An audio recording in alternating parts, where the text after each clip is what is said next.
traditionally there are these heart disease reversal books that say get rid of all the oil. Oils are bad, bad, bad, bad, bad. But I think what they're talking about is really the store shelf oils, that many of them are rancid and they lose, that antioxidant quality of early harvest, hand picked, cold pressed, olive oil that you might get that's in limited production and more fresh. We do have a couple of cardiologists and one vascular surgeon that literally prescribe a tablespoon of olive oil before the three main meals of the day. If you're using a very high end, um, highly antioxidant rich um, olive oil. And that's something that actually my dad and I do now as well. And it was able to clinically lower he was very high in inflammation.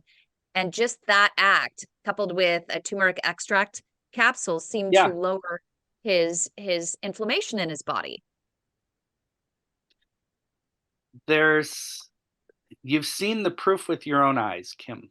And there might not be convincing research studies that show that prescribing, a tablespoon of olive oil a day does does that. But what all the research studies that I've seen show is that um, is that the the type of fat you eat makes a very big difference in your risk of artery disease. It's one of the most important things when it comes to protecting your artery is that ratio of unsaturated fat to saturated fat. And so by having more olive oil, you're raising the ratio, you're improving the ratio of healthy fat to unhealthy fat. There's a lot of research that shows that.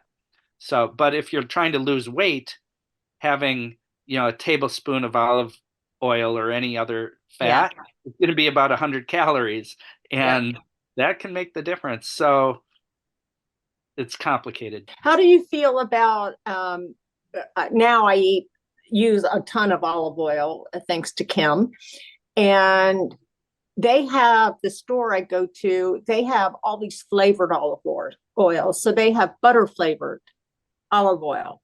And of course, I love butter, but you can't eat it. How do you feel about a flavored? Because I don't know what it's flavored with. So it's probably not flavored with actual butter because Right. that would sink to the bottom or rise to the top. But there's some chemical that is buttery flavor. It's probably also in that movie popcorn. And Right. we're often eating foods that have flavorings in them, whether it's whether it's you know low sugar yogurt, or whether it's, a lot of the foods that come in packages have artificial flavors in them. They're probably harmless.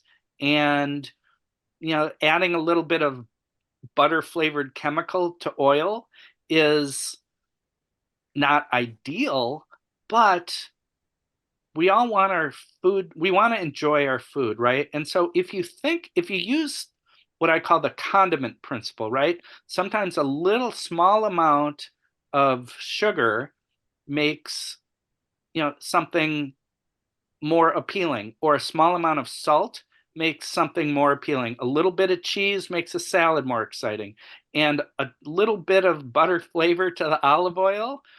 Sometimes, I think there's a place for that. So I'm not going to say